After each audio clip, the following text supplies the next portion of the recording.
Assalamualaikum warahmatullahi wabarakatuh.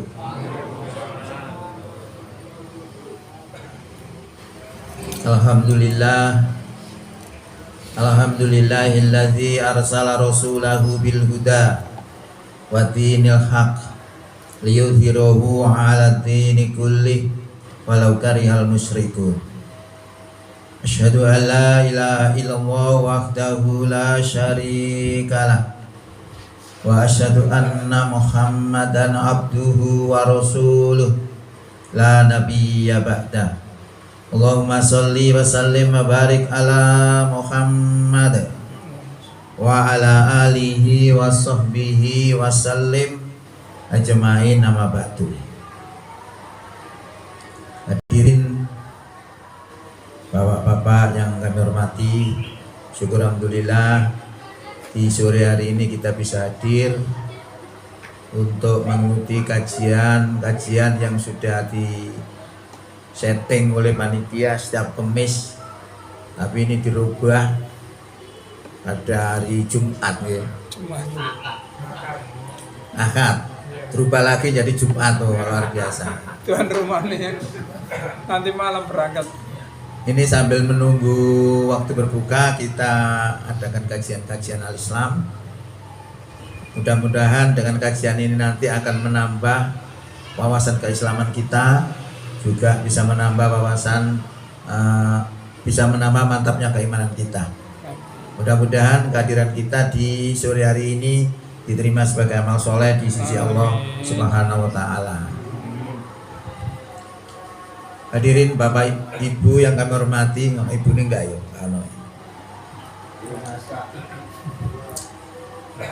Pada hari ini kita sudah masuk tanggal 14. Nggih bener nggih? Berarti posone oleh 14 dino. Berarti kita sudah masuk 10 hari kedua. 10 hari kedua ini termasuk magfirah. Ya, 10 hari magfirah ini pengampunan dari Allah Subhanahu wa taala. Kalau 10 hari pertama itu biasanya mulai poso itu udah ngeluh, beliur, kadang diare, kadang macam-macam, ngantuan. Itu memang kalau dari sisi kesehatan itu adalah sebuah proses detoksifikasi. Terjadi penggelontoran racun di dalam tubuh kita. Misalnya kalau kita sebelum poso kita tes darah kita, asam urat kita, kolesterol kita, apanya saja pokoknya dites.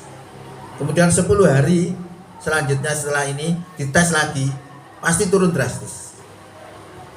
Lah, 10 hari kedua ini juga sama, tapi pelan.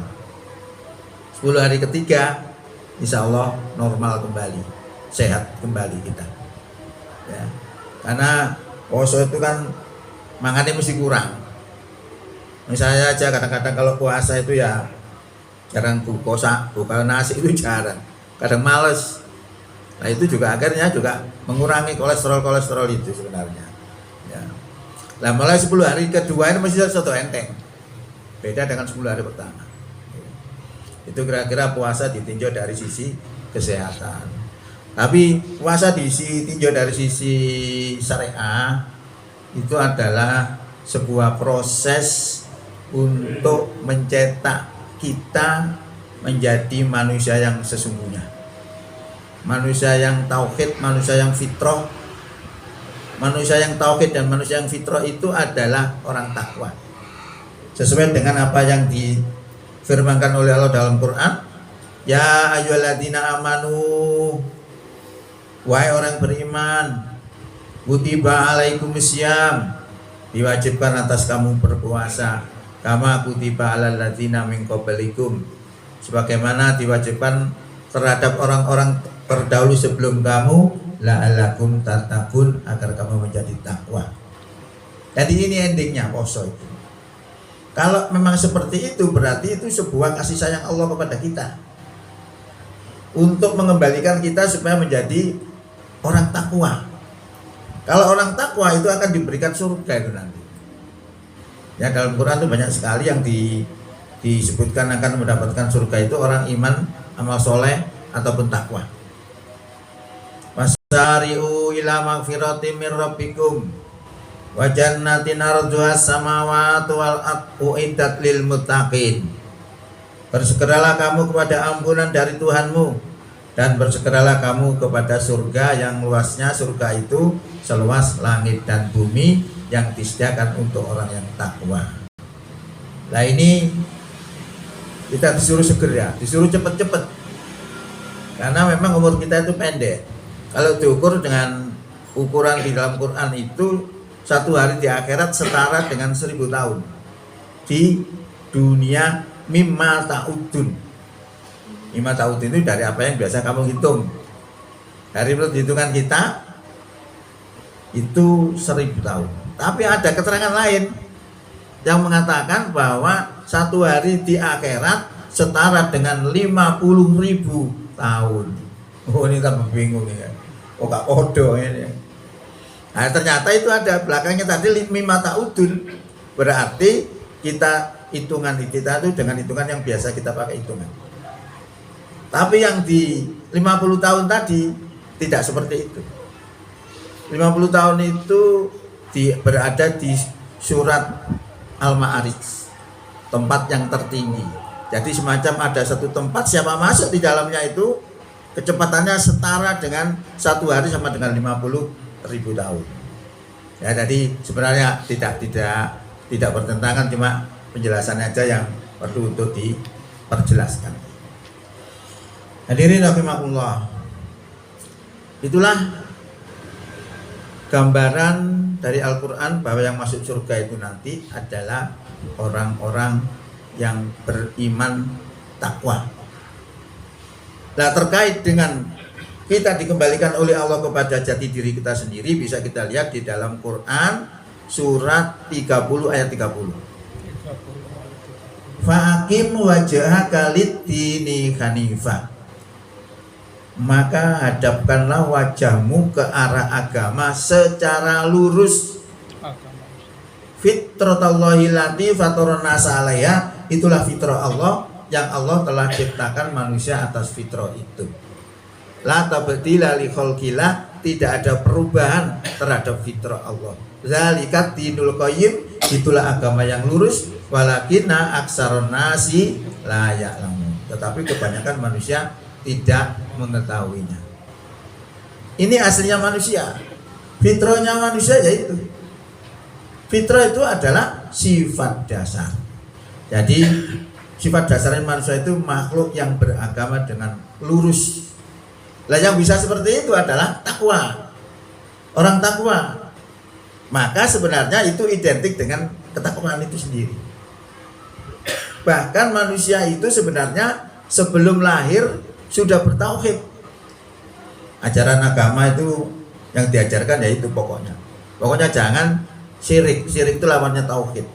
Dari Nabi Adam sampai Nabi kita Muhammad itu yang diajarkan yaitu tauhid itu. Cuma syariatnya bisa beda-beda. Kalau zamannya Nabi Adam, orang nikah itu dengan saudara kandungnya. Logikanya memang tidak ada orang. Orangnya cuma anaknya Nabi Adam saja. Sehingga syariatnya mesti nikahnya sama saudaranya. Lah sekarang manusia sudah luar biasa banyaknya. Lah itu Allah menurunkan syariatnya berbeda. Maka nikah dengan saudaranya menjadi haram. Nah itu jadi bedanya. Tapi sama ajarannya adalah tauhid. Lah manusia itu sebelum lahir ke dunia sudah tauhid, sudah pernah bersyahadat, maka itu disebut syahadatur ruh, syahadat ruh. Wa id akhadha rabbuka min bani adama min duhurihim dzurriyyatahum. Dan ingatlah tatkala Tuhanmu mengambil anak cucu Adam dari sulbi mereka, wa asyadahum, lalu mempersaksikan kepada mereka. Lalu Allah berfirman, alastu birabbikum, bukankah aku ini Tuhanmu? Qalu, mereka menjawab. Kalau mereka berarti termasuk kita-kita ini, karena kita itu anak turunnya Adam. Tadi kita pernah menjawab, qalu bala, betul ya Allah, engkau Tuhan kami, syahidna, kami bersyahadat, kami menjadi saksi. Ini pernyataan kita sebelum kita lahir ke dunia. Kok enggak ingat ya? Ada yang ingat enggak? Enggak ingat. Enggak ada ya? Tapi iso. Jangankan sebelum lahir, kita lahir aja enggak ingat loh. Siapa yang ingat lahirnya? Itu diberitahu orang tua kita. Ele kowe ben lahirmu tahun sakmene, tanggal sakmene, jam sakmene, dino iki. Kita enggak tahu, enggak pernah ingat. Apalagi sebelum lahir itu ya. Nah, tapi diingatkan oleh Allah. Untuk apa Allah ingatkan itu? Antakulu yaumal qiyamati inna kunna an hadza ghafilin. Kami katakan yang demikian itu agar kamu nanti pada hari kiamat tidak mengatakan saya tidak ngerti masalah ketuhanan. Tadi nanti tidak ada alasan orang nggak ngerti Tuhan itu. Nah, apalagi seorang orang kafir sudah diturunkan seorang utusan untuk mengetahui Tuhan Allah, tapi mereka nggak mau, tetap kena tuntutan dia. Bersyukurlah kita orang-orang yang beriman, jadi sudah tidak asing lagi terhadap apa yang dinyatakan oleh Allah SWT. Tapi yang paling kita ketahui adalah kita itu sudah pernah bersyahadat sebelum kita lahir. Maka manusia itu yaitu satu tauhid, keduanya fitrah. Ya. Nah, itu berarti kasih sayangnya Allah kepada kita. Maka kalau kita sudah tahu seperti ini, maka yang terjadi apa? Dengan syariat poso itu kita mesti berterima kasih, bersyukur. Sehingga ketika kita melaksanakan poso, lesu, ngelak, gak ada masalah. Basoro gak ada masalah. Ya sama dengan orang kalau minum obat, pahit lu dombe ae. Lah apa pahit dombe? Soalnya kepingin waras. Gitu. Sama dengan poso ini. Masih soro dilakoni ae. Soalnya itu kasih sayang Allah, Allah menyelamatkan kita supaya menjadi orang takwa. Nek takwa dikasih surga. Itu hebatnya poso ya. Jadi itu yang penting bagi kita untuk direnungkan supaya mental kita menghadapi syariat ini kuat. Lalu kemudian hal yang penting lagi, jangan sampai poso kita itu gagal. Nah itu sudah disinyalir oleh Rasulullah. Rasulullah pernah mengatakan begini, kamin so'imin laisa min siyamihi ilal ju'i wal atos. Itu atosnya itu mentekan buatan ya. Berapa banyak orang yang berpuasa tidak mendapatkan apa-apa daripada puasanya itu kecuali hanya lapar dan dahaga. Loh ini kan sing paling abot ini. Wis poso soro ngepet sembuh warang kalir. Dadak kalau apa mek lapar dan dahaga saja. Sebabnya apa? Sebabnya bisa jadi orang itu tidak mengerti syariat-syariat puasa. Aturan-aturan dalam puasa yang nggak ngerti, juga bisa karena niatnya keliru. Ya. Wong nek nggak ngerti misalnya wae, karena sing delok ae kok. Tak mlebu jeding tak nyeruput ngombe rek. Karo wong. Gak berhasil puasanya. Ya itu bisa juga terjadi. Tapi juga bisa dikarenakan orang itu niatnya keliru. Sebab satu ibadah itu bisa diterima oleh Allah kalau dilaksanakan sesuai dengan perintah, sesuai dengan petunjuk Allah dan Rasulnya, dan diniatkan karena Allah. Itu baru diterima sebagai amal ibadah. Api kaya ngopo amale, kalau niatnya tidak karena Allah, maka tidak diterima sebagai amal ibadah. Contoh dalam Quran, fawailul lil musallin alladzina hum an salatihim sahun alladzina hum yuraun. Neraka wel orang yang sholat, celakalah orang yang sholat. Wong sholat tuh celaka. Maka ini tidak boleh diputus. Masih tondone Quran ini nggak salah, tondone lam cilik gitu. Itu tondone jangan diputus. Kalau diputus artinya beda. Ya. Kenapa kok Allah katakan neraka wel? Karena lalai dalam sholatnya dan bermaksud riya. Riya itu adalah pamer, menyengaja melakukan sesuatu bukan karena Allah tapi karena yang lain. Misalnya bahwa Dewi duwe mertua tapi ini wonge kan orangnya itu santri gitu ya. Sama dhewe gak sampai santri misalnya. Sama dhewe iki wis posoe wis gak enak mbek mertua. Niatnya sudah keliru. Niat ini nanti saya akan tunjukkan satu hadis, gara-gara niat hancur apa ibadahnya semua. Ya.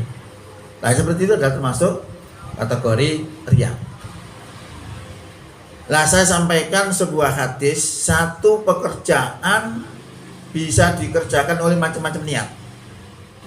Lah mereka akan mendapatkan sesuai dengan niatnya itu. Nah termasuk poso juga begitu. Kalau poso ini kita niatkan dengan bermacam-macam niat, ya dapatnya sesuai dengan niatnya. Di dalam sebuah hadis disebutkan begini, innamal a'malu binniyat. Sesungguhnya sahnya amal itu tergantung daripada niat. Ya. Dan tiap-tiap diri ini akan sesuai dengan apa yang dia niatkan. Barang siapa berhijrah karena Allah dan Rasulnya, maka kembalinya kepada Allah dan Rasulnya. Barang siapa berhijrah karena mengejar dunia yang akan didapatkannya dan atau mengejar wanita yang akan dinikahinya, maka dia akan mendapatkan apa yang menjadi niatnya itu. Jadi ini satu pekerjaan dikerjakan oleh macam-macam niat. Lah dapatnya sesuai dengan niatnya. Ya. Kalau dia tadi ngejar wanita, ya akhirnya dapat wanita itu.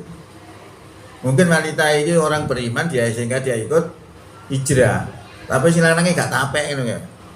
Wah ini gak tak uber hilang. Akhirnya melok hijrah tapi bukan karena Allah, karena ngejar wanita itu. Ya dia yang dapatkan ya itu aja. Ya ini berarti pentingnya niat itu di situ. Lah ada sebuah kisah menarik juga ya. Kalau kita melihat di dalam Al-Quran surat 3 ayat 169 itu terkait dengan pahala orang yang mati syahid. Ya. Wala taksabannal ladzina qutilu bi annalahum saya lupa ya. Apa artinya masih ingat ya? Jangan kamu menyangka bahwa orang yang gugur di jalan Allah itu bahwa mereka itu mati. Bahkan mereka itu mendapatkan rezeki. Artinya orang yang mati gugur di jalan Allah adalah syahid. Kalau syahid berarti masuk surga tanpa hisab. Oh enak. Tersebutlah seorang bernama Qotsman. Qotsman ini adalah orang Madinah. Dia bergabung dengan tentara-tentara dari Nabi untuk berperang melawan orang kafir. Pada suatu hari Qotsman ini meninggal dunia dalam medan pertempuran. Tentu saja dilulukan oleh para sahabat karena tahu pahalanya orang yang mati syahid itu kayak apa. Nah setelah mendengar seperti itu Rasulullah memberikan komentar, memberikan penjelasan bahwa Qotsman itu justru finnar, justru berada di dalam neraka. Loh kok bisa? Janji Allah akan dimasukkan surga tanpa hisab. Ya, ternyata dijelaskan oleh Rasulullah ketika berperang di medan pertempuran itu, Qotsman itu mendapat luka. Lukanya sangat parah. Saking parahnya dia tidak kuat menahan sakit itu, akhirnya dia mengambil pedang lalu ditancapkan ke dalam dadanya sehingga Qotsman meninggal dunia. Berarti Qotsman tadi meninggalnya bukan dibunuh musuh tapi bunuh diri. Ini kesalahan terbesar. Maka Rasulullah mengatakan seperti itu ya nggak salah. Gitu. Lalu dijelaskan lagi oleh Rasulullah bahwa Qotsman itu dalam niatnya juga sudah salah. Ketika Qotsman tadi keluar dari Madinah untuk bergabung dengan tentara Islam, dia bersumpah, demi Allah saya berperang ini bukan karena agama, tapi saya berperang ini adalah untuk menjaga kehormatan penduduk Madinah. Loh, gara-gara itu aja. Bukan lillah. Maka dia terjadi dua kesalahan. Niatnya salah, kemudian yang dilakukan juga salah. Maka Rasulullah mengatakan seperti itu.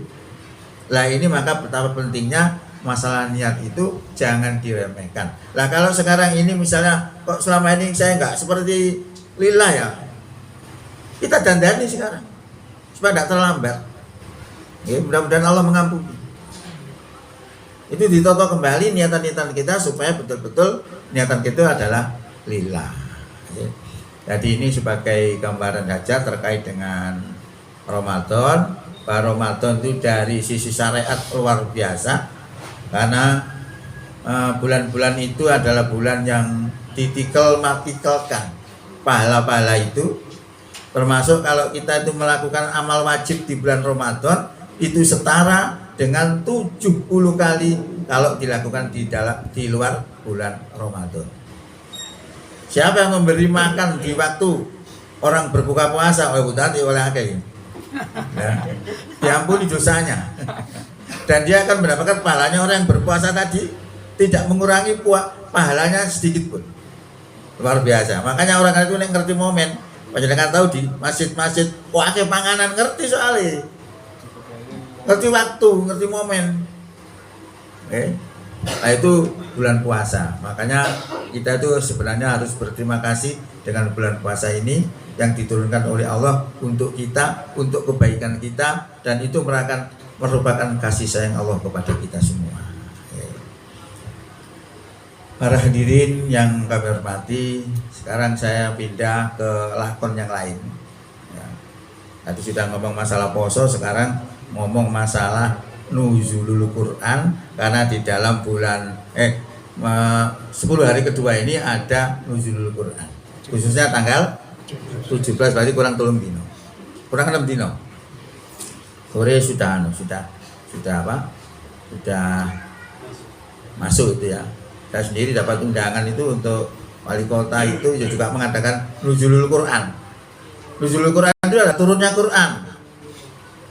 Turunnya Quran itu berdasarkan hadis, bertepatan dengan yaumataqal jam'an, bertepatan dengan bertemunya dua pasukan iman dan kafir.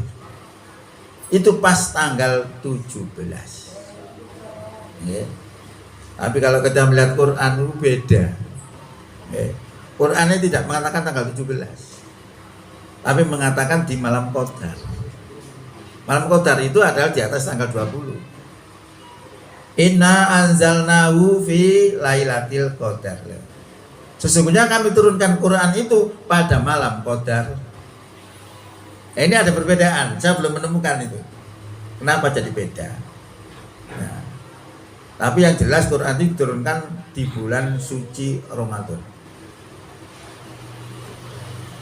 Ayatnya itu ada di dalam Quran surat 2 ayat 185. Syahrul Ramadan allazi unzila fihil Quran hudal linnasi wa bayyinatim minal huda wal furqan. Bulan Ramadan ini artinya menjelaskan perintah poso. Itu 2 ayat belum jelas kapan. Ya ayyuhalladzina amanu kutiba alaikumusiyam. Orang beriman diwajibkan atas kamu poso. Kapan posonya? Tidak ada keterangan. Ayat berikutnya dijelaskan ayyaman ma'dudat. Poso yang diwajibkan tadi adalah beberapa hari yang bisa dihitung. Itu juga belum jelas. Apakah bulan Februari, bulan Maret, April, Mei, Juni, Juli? Tidak jelas. Baru ayat 185 jelas. Ayat ma'dudat tadi adalah Syahrul Ramadan, bulan Ramadan. Ya. Allazi unzila fihil Quran, yang diturunkan Quran di dalam bulan Ramadan. Berarti Quran ini turunnya dalam bulan Ramadan. Sebagai apa? Ya. Allazi Syahrul Ramadan allazi unzila fihil Quran hudal linnas, petunjuk bagi manusia. wa bayyinatin minal huda, dan penjelasan-penjelasan mengenai petunjuk itu, wal furqan, dan pembeda antara yang hak dan yang batil. Berarti luar biasa Quran. Kalau sebagai petunjuknya manusia, berarti jalan hidupnya manusia itu Quran secara umum. Tapi khusus untuk orang beriman, wajib menjadikan Quran sebagai jalan hidup. Karena di ayat pertama, ayat kedua dari surat Al-Baqarah itu, setelah alif lam mim disebutkan dzalikal kitabu, itu kitab Quran, la raiba fihi, tidak ada keraguan di dalamnya, hudal lil muttaqin, petunjuk bagi orang yang takwa. Kalau kita merasa takwa, petunjuknya harus Quran. Apakah kita sudah mantap menjadikan Quran sebagai pedoman hidup kita? Itu juga perlu dibuktikan. Karena Allah sudah mengatakan la raiba fihi, tidak ada keraguan di dalamnya. Ya. Karena saya lihat orang Islam sendiri terhadap Quran juga belum 100%. Masih milih-milih. Ya. Allah sudah mengatakan tidak ada keraguan, pasti benar. Kalau saya bilang Quran itu kan wahyu ya, itu kata kita. Tapi orang kafir nggak percaya. Bagaimana kita berdakwah kepada orang kafir untuk memberikan kepercayaan bahwa Quran adalah betul-betul wahyu Allah? Ini penting. Kalau kita nggak bisa memberikan dakwah kepada orang kafir seperti itu, ya orang kafir tidak akan tertarik kepada kita. Tetap selamanya memberikan tujuan bahwa Quran itu buatan Muhammad. Maka di luar negeri itu orang bilang Islam itu adalah agama Muhammadin, agama buatan Muhammad. Lah saya melihat di dalam sebuah firman itu begini. Dalam Quran surat 23 ayat 12 sampai 14. Walaqad khalaqnal insana min sulalatin min tin. Dan sungguh kami telah menciptakan manusia itu berasal dari saripati yang berasal dari tanah. Suma ja'alnahu nutfatan fi qararim makin. Kemudian saripati tadi kami jadikan nutfah. Nutfah itu sperma yang tersimpan di dalam rahim yang kokoh. Lah menyimpannya dalam rahim yang kokoh itu ya melalui pernikahan. Sperma itu di dalam rahim itu mengendap selama 40 hari. Selama 40 hari berubah menjadi alaqah. Setelah menjadi alaqah, 40 hari berubah lagi menjadi mudghah. Alaqah itu segumpal darah. Mudghah segumpal darah tapi ambune gak enak. Ya. Soalnya saya ini sering ngajar-ngajar bidan itu begitu, karena saya itu kalau ngisi bidan-bidan di stikes itu ya seluruh berhubungan dengan kesehatan. Bagaimana transfusi darah, bagaimana penyangkauan organ tubuh, bagaimana KB, macam-macam. Itu harus bisa dikaitkan dengan Islam. Ya. Nah, itu tadi juga sperma itu mengendap di rahim 40 hari lalu berubah menjadi alaqah. Alaqah 40 hari lalu berubah menjadi mudghah. Lah ini kalau sudah 120 hari Allah meniupkan ruh di dalamnya. Maka panjenengan lihat kalau wanita sudah hamil selama 4 bulan 120 hari tadi mesti mulai bergerak-gerak perutnya, nendang-nendang perut ibunya. Ya, itu berdasarkan ilmu kedokteran. Lalu kemudian dijadikan tulang belulang. Nah, setelah dijadikan tulang belulang lalu dibungkus dengan daging. Maka menjadilah makhluk yang berbentuk lain, maka Maha Suci Allah pencipta yang paling baik. Ayat ini dibaca oleh seorang profesor doktor yang non muslim, dia kaget. Bagaimana mungkin Quran bicara masalah ilmu kedokteran? Selama ini tujuannya ditujukan kepada Muhammad yang membuat, padahal Muhammad adalah orang ummi. Tidak mungkin orang umum bisa bicara masalah kedokteran, bagaimana proses kejadian manusia, kok bisa sesuai dengan ilmu pengetahuan? Wah, ini tidak mungkin. Belum yang ayat-ayat yang lain lagi, bagaimana kejadian langit. Itu juga diceritakan di dalam Quran yang asalnya dari dukhon. Jadi alam ini sebenarnya asalnya sebuah ledakan dahsyat, lalu menjadi planet-planet, asapnya menjadi langit. Diceritakan dalam Quran itu. Kaget. Ya. Akhirnya dengan kesimpulannya bahwa tidak mungkin kalau Muhammad adalah seorang sarjana, sudah biasa. Muhammad itu seorang umi. Kok bisa ngomong seperti itu? Ini tidak mungkin buatan Muhammad. Maka dia meyakini betul bahwa ini memang betul-betul wahyu Allah Subhanahu wa taala. Akhirnya dia masuk Islam dengan bersyahadat asyhadu alla ilaha illallah wa asyhadu anna Muhammadar Rasulullah. Ini salah satu mukjizatil Quran. Ya, maka tadi Allah katakan zalikal kitabu la raiba fihi, tidak ada keraguan di dalamnya. Ini supaya kita lebih mantap dengan Quran. Ya. Kemudian Syahrul Ramadan alladzi unzila fil Qur'anu hudal linnasi wa bayyinatin minal huda wal furqan faman syahida minkum syahra, faman syahida, barang siapa menyaksikan bulan Ramadan itu fal yasumhu, maka hendaklah dia berpuasa. Ini perintah Allah. Kalau kita sudah mengetahui itu sudah masuk bulan Ramadan, diperintahkan untuk oso. Maka Nabi memerintahkan untuk melihat bulan Ramadan itu dengan ru'yat. Ru'yat itu melihat dengan mata kepala. Ya. Saya sudah pernah mengikuti ru'yat itu 6 kali kurang lebih ya.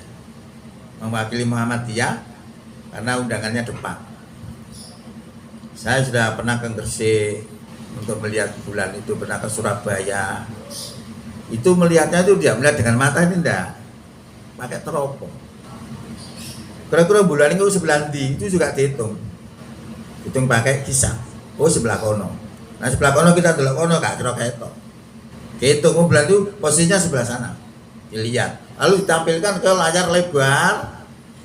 Yang namanya daun-daun itu enggak kelihatan, terabas semua. Tapi selama 6 kali itu saya enggak pernah melihat bulan. Yang saya lihat itu apa? Uapnya laut. Jadi di Indonesia itu lebih sulit daripada di Saudi. Karena di Saudi udaranya kering. Kalau di Indonesia udaranya mengandung air.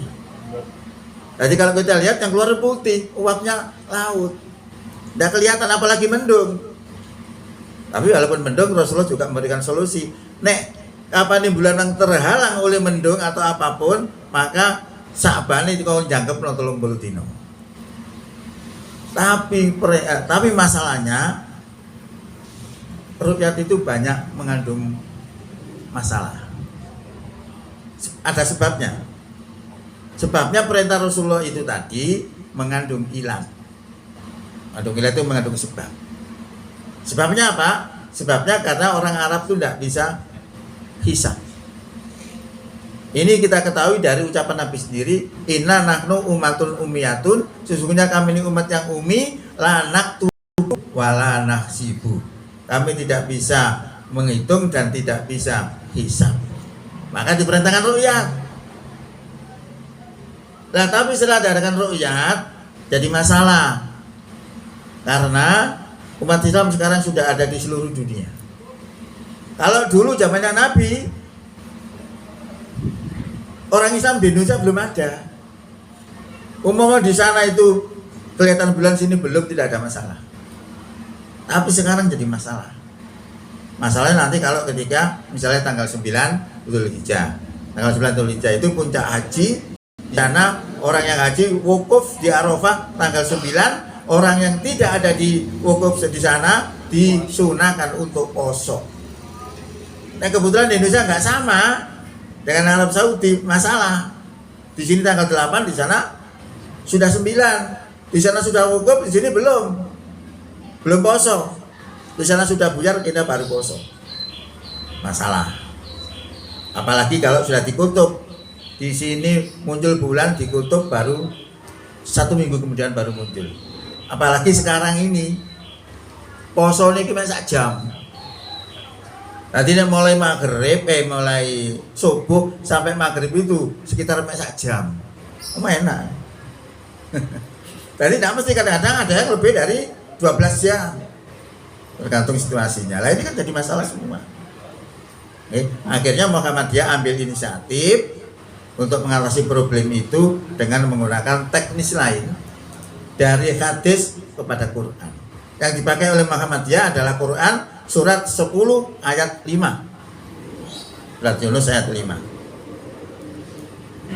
Wallazi ja'ala samsa diya wal qamara nura wa qaddarahu manazila lita'lamu adadas sinina wal hisab ma khalaqallahu dzalika illa bil haqq al-ayat. Dialah Allah yang telah menjadikan matahari bersinar. Dialah Allah yang telah menjadikan bulan bercahaya. Lalu menetapkan manazilanya. Manzilah itu tempat edarnya. Lah edaran ini sudah diketahui oleh manusia. Makanya manusia itu bisa tahu nanti akan terjadi gerhana.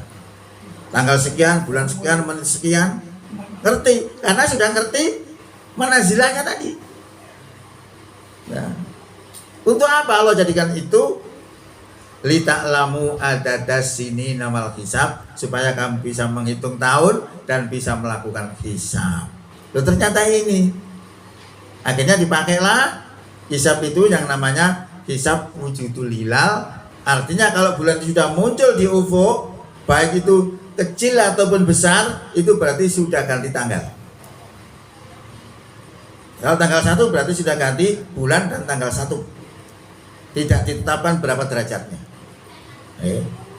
Akhirnya oleh Depak itu menggunakan sistem ganda, menggunakan hisab juga ru'yat. Apakah tidak ngerti hisab? Mengerti mereka. Oh, hisab sudah sekian, bulannya sudah muncul. Dibuktikan dengan ru'yat. Kalau kemudian ru'yat ini muncul tapi mesak derajat, tidak diterima. Harus 3 derajat. Inilah yang menyebabkan beda. Maka zaman Rasulullah itu disumpah. Orang siapa melihat bulan disumpah. Kalau memang oke, berarti sudah diumumkan bahwa pada besok puasa. Nah ini menyebabkan jadi beda itu di sini. Sehingga panjenengan nanti kalau terjadi perbedaan nggak usah repot, sudah tahu masalahnya. Ya yang benar siapa? Yang benar tanggal 1 Ramadan. Nah tanggal 1 Ramadan itu caranya beda-beda itu tadi loh. Singgarai. Gara-gara rionya ya juga sama.